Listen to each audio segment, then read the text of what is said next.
Jumpa lagi dengan saya di channel Tumbuh Media. Kali ini kita kedatangan tamu yang sangat spesial. Ini Ketua Umum HMI Cabang Mataram periode 2022 periode 2023 di momentum HUT Hari Ulang Tahun Kemerdekaan Republik Indonesia pada tanggal 17 Agustus 2022. Luar biasa bahwa dengan momentum kali ini kita dipertemukan dalam ruang yang sama untuk membincang terkait dengan kemerdekaan. Ya, sebelum kita membahas terkait dengan rincinya pembahasan kemerdekaan, Pak Ketum gimana kabar? Alhamdulillah baik ini. Saya panggilnya apa nih? Ketum atau mantum? Ya, panggil aja biasa-biasa. Kan sesama kader, sesama kader biasa-biasa aja. Nah, mungkin sudah pelantikan ya, udah beberapa bulan pelantikan dari data-data yang sudah dikumpulkan di internal HMI. Nah, sekarang komisariat yang sudah LK itu berapa? Sekarang komisariat baru 3-4 kali LK lakukan kaderisasi dari 12 komisariat. Alhamdulillah sekarang di HMI Cabang Mataram sudah 12 komisariat yang menaungi hampir seluruh kampus yang ada di Mataram ini. Yaitu perkembangannya lumayan besar tiap tahun, insya Allah tetap ada peningkatan secara kapasitas kader dan jumlah yang akan dihasilkan nanti. Berarti tidak sia-sia ya perjuangan dari 2006 sampai 2022 ini, perjuangan yang luar biasa. Dari awal sebelum ada komisariat, terbentuknya komisariat, sampai di 2022 HMI Cabang memperoleh 12 komisariat. Ini merupakan suatu apresiasi bagi kita seluruh kader HMI, pada khususnya HMI Cabang Mataram. Nah, mungkin di perkaderan HMI nih Ketua ya, di perkaderan HMI, misalnya jenjang perkaderan HMI di kuota LK2 kader HMI itu sekitar berapa orang, dan kuota LK3 kader HMI itu sekitar berapa orang? Jadi kalaupun berbicara kuota, setiap lakukan intermediate training atau advanced training LK2 ataupun LK3 tetap memiliki banyak partisipasi dan daya tingkat kemauan untuk melakukan dalam artian pendidikan, jenjang pendidikan di himpunan mahasiswa Islam serta LK2 maupun LK3. Dan di HMI Cabang Mataram pun antusiasnya sangat luar biasa, dan bahkan beberapa cabang di luar sana datang ke HMI Cabang Mataram untuk melakukan pendidikan lebih lanjut, yaitu LK2, LK3. Ya. Nah, sebelum ini Ketua ya, dari beberapa bulan menjabat ini gimana perasaan Ketua? Hah? Ada campur beban, berat, tanggung jawab dan lain sebagainya nih. Apa yang Ketua rasakan ini? Ya, kalau berbicara beban dan tanggung jawab itu hak yang kewajiban kan. Kita diciptakan sebagai khalifah di muka bumi ini. Al-Baqarah ayat 30 itu menjelaskan. Jadi representasi dari keberhasilan manusia itu bukan menjabat, bukan memimpin. Saya nggak mau karena saya memimpin ini saya punya beban, saya punya ini, punya itu. Memang itu hak, kewajiban tetap ada.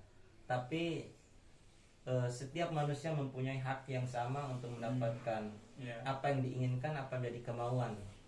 Tetap itu menjadi kepentingan bersama. Berbicara terkait kepemimpinan, berbicara terkait bagaimana saya di himpunan mahasiswa Islam Cabang Mataram selaku ketua umum, ya saya rasa itu hak bersama, komitmen bersama kita membangun lebih-lebih generasi kedepannya. Soal kepemimpinan, soal jabatan itu bukan menjadi tendensi utama dalam menjalankan himpunan mahasiswa Islam, tapi komitmen menjalankan visi bersama, tujuan bersama, sehingga akhirnya harapan-harapan besar ke depannya itu yang perlu menjadi prinsip awal kita berorganisasi. Dan dinamika juga merupakan sebuah hal yang lazim ya. Suatu hal yang lazim. Misalnya Ketua dikritik di ini ya, kadang kita merasa itu baper, kemudian kita mengambil tindakan dan lain sebagainya yang membuat pesimis. Ya itu kadang-kadang juga dialami ya Ketua ya. Tapi itu bukan merupakan suatu hambatan bagi seorang pemimpin ya. Dan mungkin pemirsa bahwa di ketua cabang kali ini beliau mempunyai visi, yaitu integritas, kolaborasi integritas, kolaboratif integrasi. HMI kolaboratif integrasi. Nah, dengan visi yang dibentuk dalam hashtag integritas, kolaborasi, integrasi, Bingkai Kehaimian, mungkin ini ketua bisa diulas secara singkat saja terkait dengan visi tersebut. Ya. Oke. Jadi saya merencanakan dalam momen konferensi dulu membranding, mencanangkan satu visi yaitu HMI kolaboratif integrasi. Muncul pertanyaan beberapa orang, apa sih HMI kolaboratif integrasi ini? Bagaimana sih tujuan atau outputnya ke depan? Tetap apa yang kita canangkan itu memiliki output, tidak lain dan tidak bukan demi kepentingan himpunan mahasiswa Islam sebagai organisasi perkaderan dan organisasi perjuangan. Itu yang perlu kita garis bawahi pertama dulu. HMI kolaboratif integrasi ini saya canangkan dan saya desain itu memiliki 3 aspek tujuan utama. Yang pertama mulai di maksudnya ruang lingkup cabang. Yang kedua ruang lingkup komisariat. Terus yang ketiga ruang lingkup masyarakat. Kalau kita mengkorelasikan antara cabang, komisariat dan masyarakat itu secara turunannya, kita dari cabang untuk komisariat untuk masyarakat, kader untuk masyarakat. Karena sesuai dengan tujuan himpunan mahasiswa Islam, yaitu terbinanya mahasiswa Islam menjadi insan ulil albab serta turut bertanggung jawab atas terwujudnya tatanan masyarakat yang diridhoi oleh Allah Subhanahu wa taala. Setiap mungkin begini. Setiap organisasi, setiap lembaga, organisasi pemuda dan mahasiswa, saya rasa kebanyakan tetap memiliki dalam tujuannya ada kata masyarakat. Kata masyarakat ini yang perlu kita perhatikan. Kenapa ini dibuat untuk masyarakat? Kenapa ini dikembangkan untuk masyarakat? Sehingga pandangan yang hadir bukan hanya dalam artian konotasi yang aneh, konotasi yang bergeser dari nilai-nilai dari tujuan organisasi tersebut, sehingga outputnya tepat. Ada masyarakat, harapan mereka itu. Kan Jenderal Sudirman mengatakan himpunan mahasiswa Islam itu bukan hanya HMI itu bukan hanya himpunan mahasiswa Islam, harapan masyarakat. Tapi harapan masyarakat ini tetap ada kata masyarakat. Oh iya, luar biasa. Jadi dengan konsep kolaborasi, HMI kolaborasi dan integrasi ini dia secara struktur sistemik secara struktur sistemik, artinya bahwa dari unsur-unsur terkecil dibentuk untuk membentuk unsur-unsur terbesar dari misalnya komisariat ke cabang, kemudian cabang ke masyarakat dalam hal kaderisasi. Nah, ini merupakan visi yang luar biasa.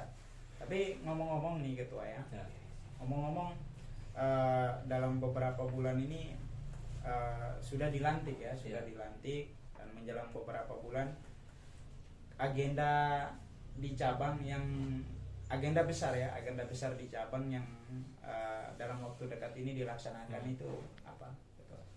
Jadi kita di HMI cabang Mataram tetap melakukan agenda, dan beberapa agenda kita sudah lakukan, mulai dari sharing session, training kemarin training desain, terus doa dan zikir, tausiah ke masyarakat, agenda aksi, itu beberapa agenda yang kita canangkan. Dan perlu digarisbawahi HMI cabang Mataram dalam artian kita organisasi mahasiswa dan pemuda. Koridor itu kita tidak memiliki underbone ataupun tidak memiliki naungan. Jadi artiannya posisi kita itu memang jelas. Jadi saya nggak mau pandangan di masyarakat, pandangan di organisasi lain bahwa HMI memiliki underbone dan sebagainya. Ya bukan seperti itu. Dan kedepannya kita tetap menjaga bagaimana marwah organisasi, marwah kelembagaan, terutama di himpunan mahasiswa Islam ini tetap terjaga dengan nama baiknya. Karena PR kita bukan hanya kita menjaga di internal, tapi kelembagaan ini memiliki cakupan yang sangat luas. Sehingga cakupan yang sangat luas itu PR-nya juga akan banyak.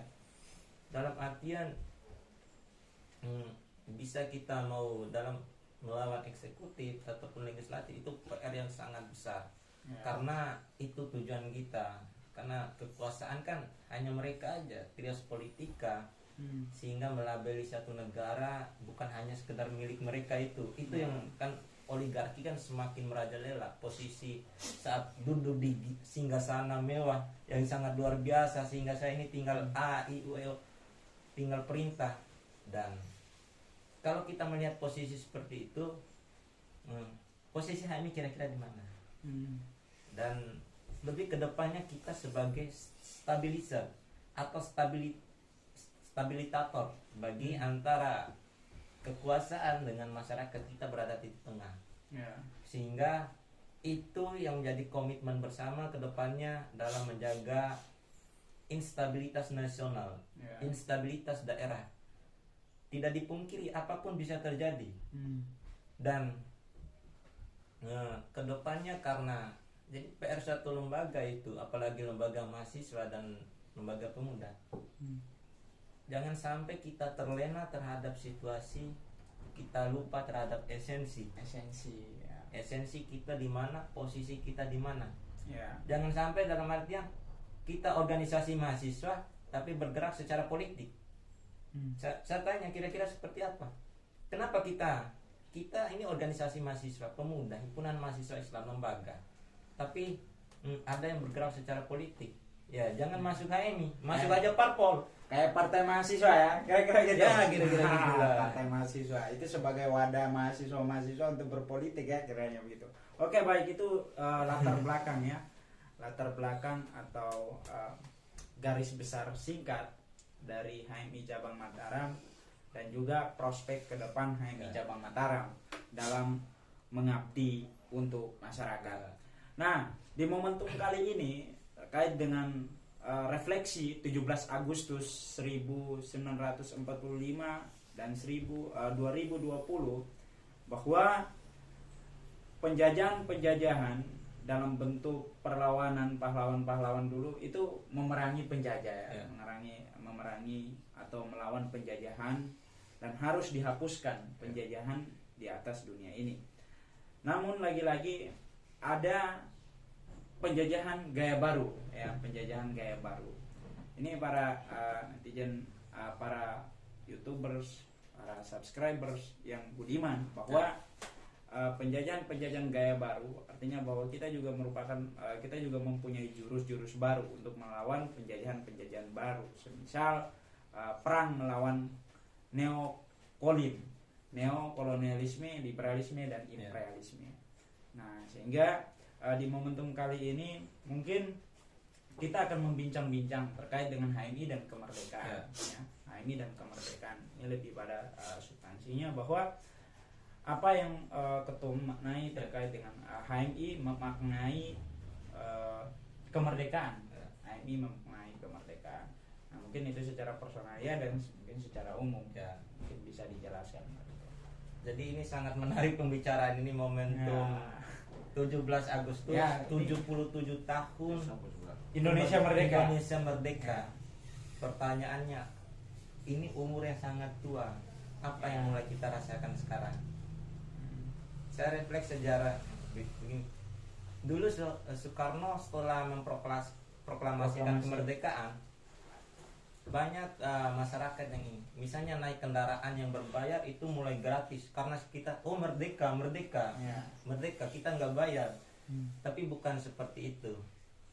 Dalam suatu wadah dan negara demokrasi, kita sedikit merefleks beberapa, apalagi saya meng-cross check dan melihat literasi yang saya baca, keterlibatan HMI dalam membangun bangsa itu sangat luar biasa. Dalam artian HMI ini 2 tahun setelah kemerdekaan dicanangkan oleh Lafran Pane. Itu sebenarnya Lafran Pane sudah mencanangkan udah lama, tapi mentoknya di 1947.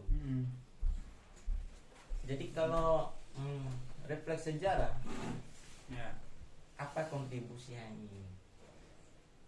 Kontribusi HMI terus bagaimana HMI serta pemuda memaknai kemerdekaan ini. Ini dalam orde lama zamannya Soekarno, kita tetap memiliki kontribusi. HMI itu kan dalam bukunya Soekarno dan HMI, dia menjelaskan sempat mau dibubarkan itu kalau nggak salah 19 mungkin cross check tahunnya 1955 surat instruksi, tapi ditahan itu dengan beberapa karena propaganda yang sangat luar biasa. Ya, propaganda.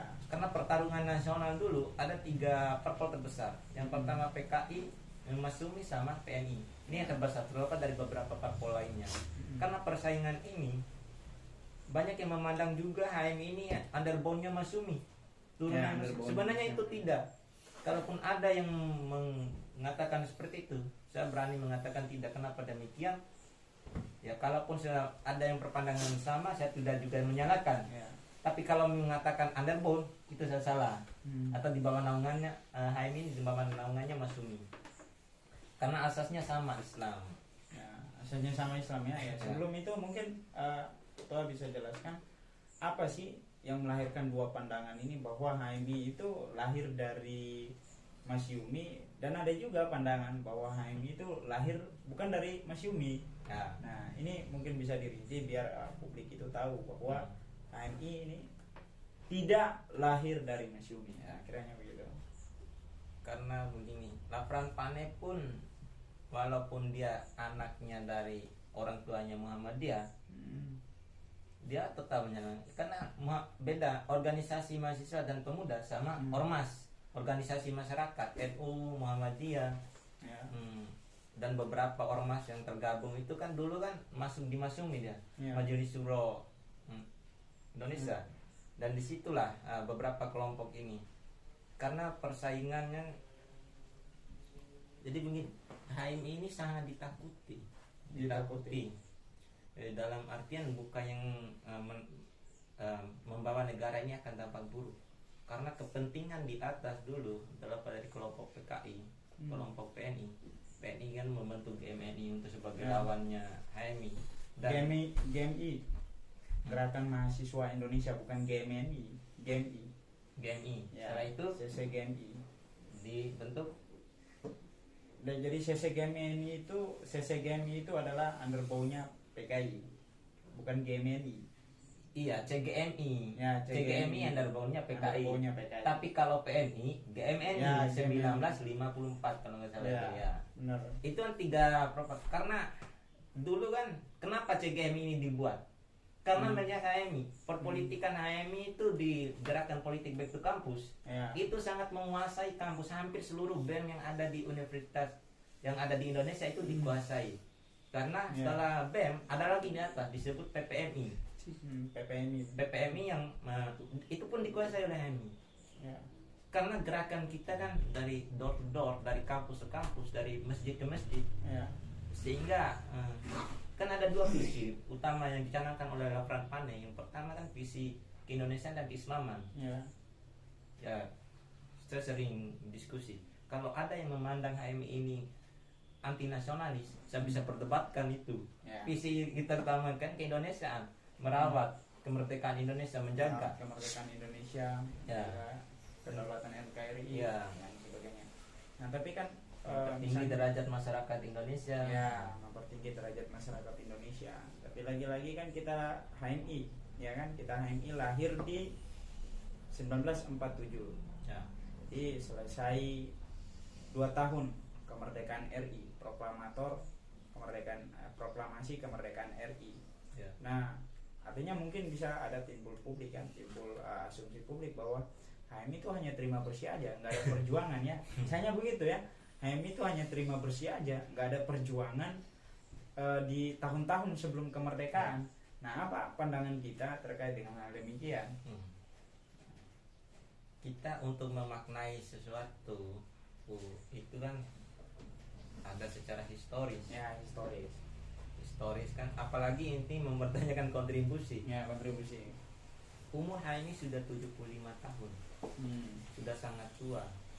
Hampir setara sama umurnya Indonesia. Berbicara terkait kontribusi, PR terbesar Indonesia itu keberagaman, budaya, kultur yang berbeda-beda. Dan balik lagi saya mengatakan tadi, cross check sejarah, refleks sejarah, jas merah yang dikatakan Soekarno, jangan sampai kita melupakan sejarah. Kalaupun tidak ada HMI, itu saya mikirnya mungkin Indonesia akan menjadi negara yang komunis. Negara yang komunis ya. Ya. Karena HMI ini sebagai balik lagi stabilitator. Ya, stabilitator. Ya. Karena begini, propaganda yang dimainkan, karena dulu sejarah kan PKI ini takut terhadap HMI dan Masyumi. Ya. Karena jadi PKI takut sama Masyumi sehingga pandangan bahwa HMI ini adalah bagian dari Masyumi ya. Ya. Takut karena HMI dulu 1947 sering melakukan gerakan-gerakan, mulai melawan misalnya di kejadian peristiwa Medium, pembantaian anak yang ratusan ribu anak itu, terus beberapa agresi militer 2, mereka melakukan perlawanan dengan campurannya itu cendekiawan Muslim Indonesia, campuran dari termasuk kader-kader HMI yang ada di Indonesia, cendekiawan Muslim. Disebutkan dulu kan mereka melawan di tragedi peristiwa Madiun, mereka membuat satu kelompok ICMI, Ikatan Cendekiawan Muslim Indonesia, dan disitulah teman-teman melakukan perlawanan terhadap PKI. Mulailah dibaca ya, dibaca oleh kelompok-kelompok komunis. Jadi itu makna kemerdekaan dari HMI ya, makna kemerdekaan. Artinya bahwa HMI juga punya kontribusi dalam kemerdekaan Republik Indonesia.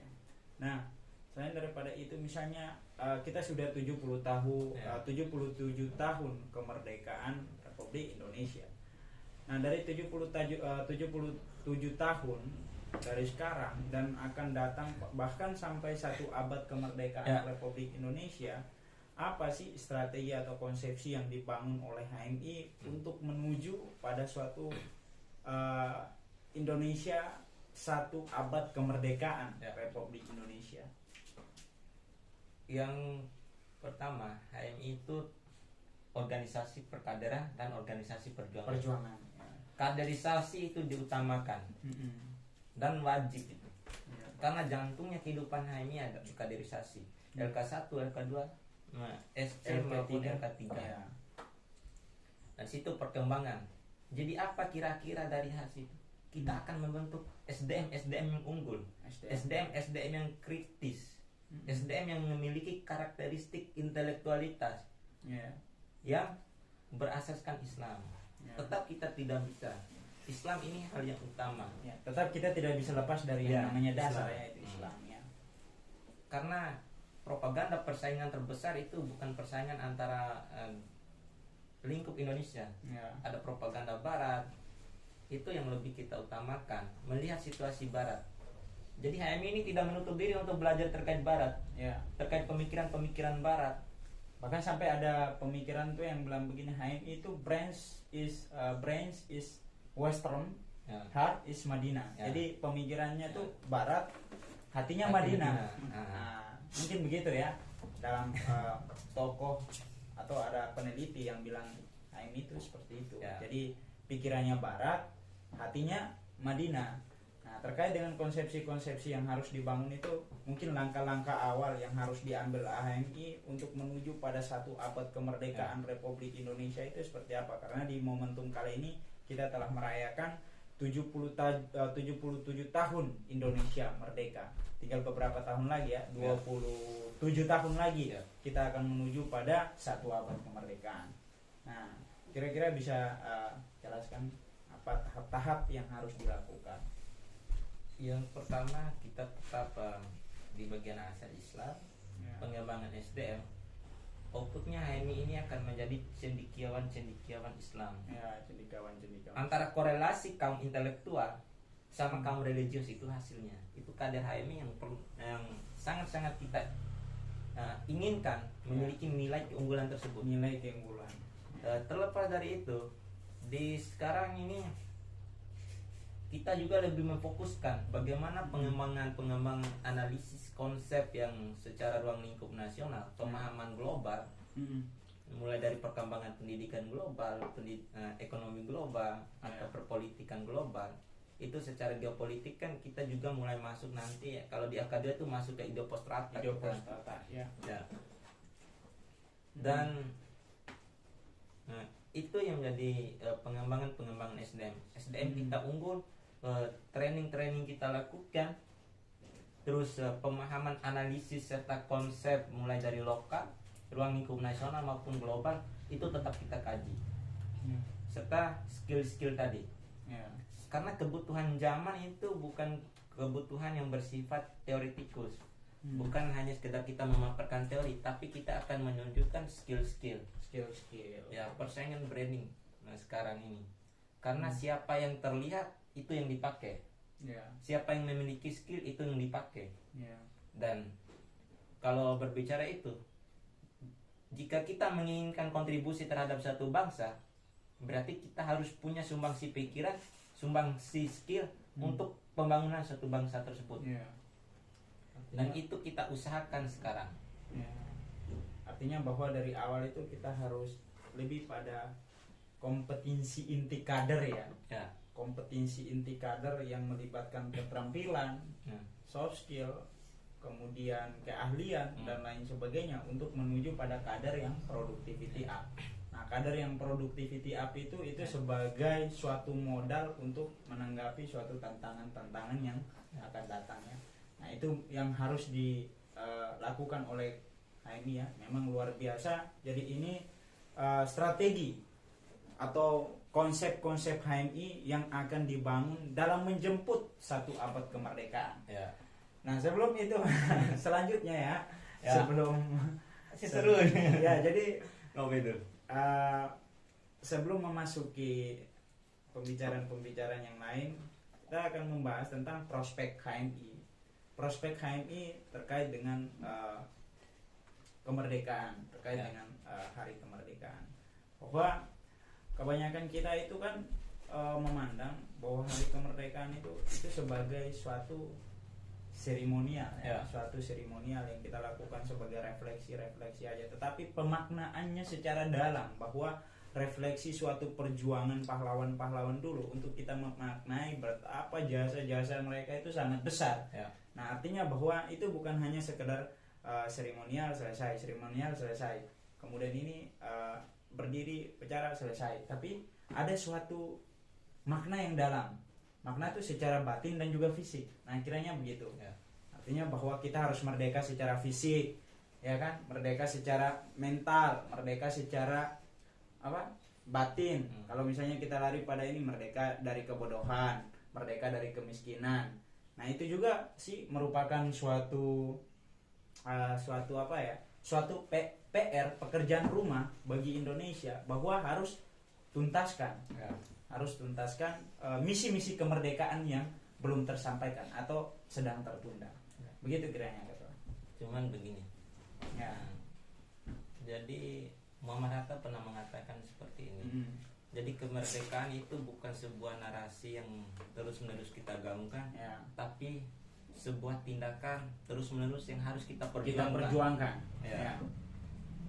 Jadi begini, tidak terlepas dari apapun tingkah laku, tindakan manusia sekarang, orang-orang Indonesia, apapun itu memaknai kemerdekaan, saya tidak bisa menyalahkan secara pandangan subjektif. Tapi yang perlu digarisbawahi ada istilahnya secara sosiologis, pembedaan secara mereka. Misalnya orang-orang kedinasan atau OPD melakukan dan memaknai kemerdekaan, yaitu dengan apa yang diinstruksikan oleh pucuk pimpinan. Orang di kampung ataupun di suatu wilayah memaknai kemerdekaan itu dengan lomba-lomba, anak-anak dengan mengikuti lomba. Kira-kira pertanyaannya, kalau mahasiswa, pemuda kira-kira memaknai kemerdekaan ini dengan cara apa? Dengan apa? Atau dengan nongkrong di kopi, diskusi terkait dengan sejarah Indonesia dan lain sebagainya?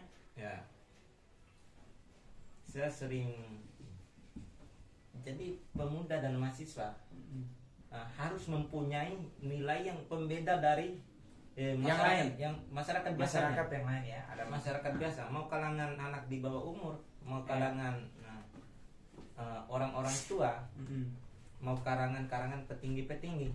Kan secara pemikirannya, secara konteks waktunya, mereka punya hal yang berbeda. Masa kita punya pemikiran A, kita samakan dengan orang-orang yang dalam artian umurnya rendah ataupun memiliki jabatan bukan seperti itu. Jadi dalam refleksi misalnya di pihak pejabat pemerintahan dan lain sebagainya, itu mereka melakukan upacara dan lain sebagainya. Misalnya di masyarakat menengah, bahkan masyarakat pelosok desa, itu mereka mengadakan refleksi HUT dengan lomba-lomba dan lain sebagainya. Nah, di kalangan pemuda, apa tawaran HMI untuk merefleksi HUT kemerdekaan RI? Apa? Ya. Jadi begini, saya mengatakan kenapa harus berbeda. Kalau pribadi saya suka yang anti mainstream itu. Anti mainstream ya, kayak gimana? Ngomong aja belak-belakan. Anti mainstream dalam artian kita yang pertama tidak boleh terlena terhadap kondisi sosial. Ya. Kondisi polarisasi. Jadi suatu negara demokrasi itu tetap ada istilahnya polarisasi antara kekuasaan terhadap masyarakat. Apapun bisa dibuat. Bukan saya mengarahkan ke politik 2024, tapi akan ada sterilisasi yang sangat besar yang harus yang dilakukan oleh kekuasaan yang perlu kita garis bawahi bersama, dan perlu kita itu lawan.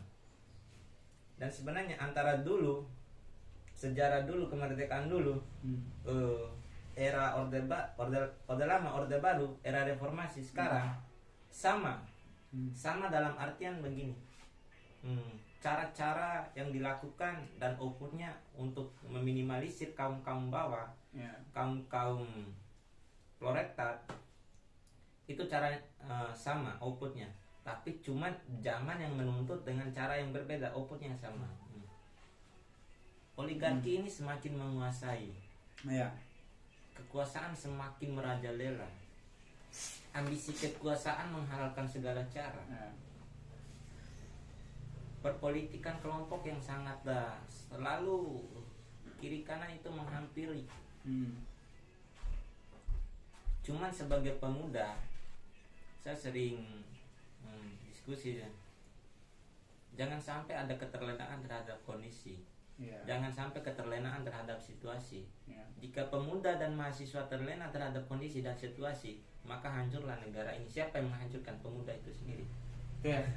Oke, baik, jadi saya udah tangkap bahwa apa refleksi tinggal dimaknai sendiri apa yang sama tadi. Refleksi pemuda di hari HUT kemerdekaan RI ini adalah membangun gerakan-gerakan perjuangan sebagai refleksi perjuangan pahlawan dulu.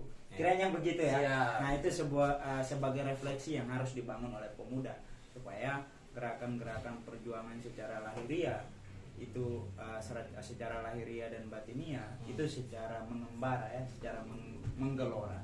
Nah, mungkin itu saja ya. Itu saja curhat-curhat singkat dari kita terkait dengan kemerdekaan Republik Indonesia, momentum atau refleksi kemerdekaan Republik Indonesia. Jadi sahabat-sahabat yang budiman, bahwa tentunya semua individu memiliki hak dan kewajiban, hak untuk merdeka dan juga kewajiban untuk melaksanakan misi-misi kemerdekaan. Oleh karena itu, dalam momentum kali ini sebagai suatu pekerjaan rumah yang sangat besar bagi saya, Pak Ketua, dan juga kita semua sebagai bahan refleksi untuk terus semangat menggali-gali terkait dengan perjuangan pahlawan-pahlawan dulu. Selain daripada itu, kita juga menginvestasikan integritas kita supaya di masa-masa kita akan menuntaskan misi-misi atau janji-janji kemerdekaan. Mungkin itu saja apa yang harus disampaikan sebagai closing statement untuk para sahabat-sahabat yang budiman, Ketua.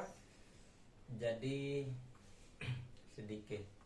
Yang pertama, kita sebagai kaum pemuda, kaum mahasiswa, yang perlu kita tanamkan sekarang itu bangun prinsip awal mahasiswa dan pemuda.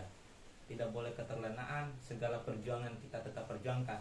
Lebih-lebih kita tetap menjalankan apa menjadi kewajiban dan tetap meningkatkan kapasitas SDM, kualitas kita, skill secara intelektual itu tetap kita menjadi budaya yang akan kita rawat, yang akan kita jaga, akan kita kembangkan dan akan kita teruskan untuk generasi yang selanjutnya yang akan datang. Karena harapan generasi terhadap kita ini sangat luar biasa antusias, dan kita jemput harapan tersebut. Oke, baik, itu saja dari closing statement Ketua HMI Cabang Mataram periode 2022 periode 2023, bahwa hidup itu harus berprinsip. Memang pada sejatinya, pada dasarnya, bahwa hidup itu harus memiliki prinsip supaya gerak kita tidak bersifat osilasi atau enggak karuan. Mungkin itu saja, kurang lebihnya kami mohon maaf. Billahi taufiq wal hidayah. Wassalamualaikum warahmatullahi wabarakatuh. Waalaikumsalam.